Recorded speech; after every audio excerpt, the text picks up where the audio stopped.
So in part 3 of our Principles of Influence from Robert Cialdini's book on the Principles of Influence, we will focus on the third principle, which is the principle of authority.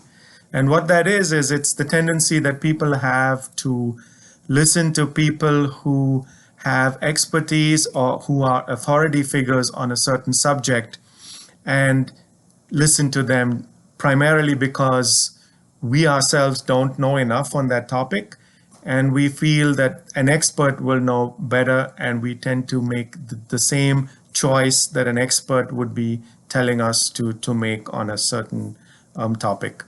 And a quick example on something like that in everyday life might be a celebrity endorsement. So, for example, Tiger Woods might endorse a golf club, and that makes sense because he is an expert on golf. So it might make sense for us to also go with the same choice that he makes with that. But if he is appearing in an ad for a car, there's really no basis for us to think that he has expertise in cars other than the general public.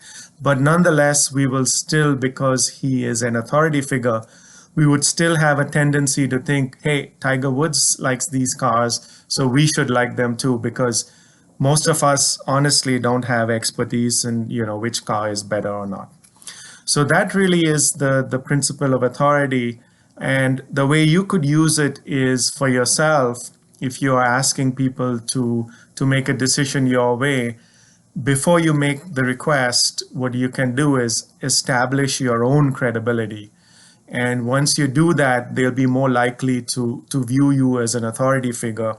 Or another thing you would want to do is present your expertise, your educational titles, the experience that you have, how many years you have on that particular topic. And that would make it much more likely for people to say yes to you because of the principle of authority. So once again, thanks for listening, and I hope you enjoyed this. Bye.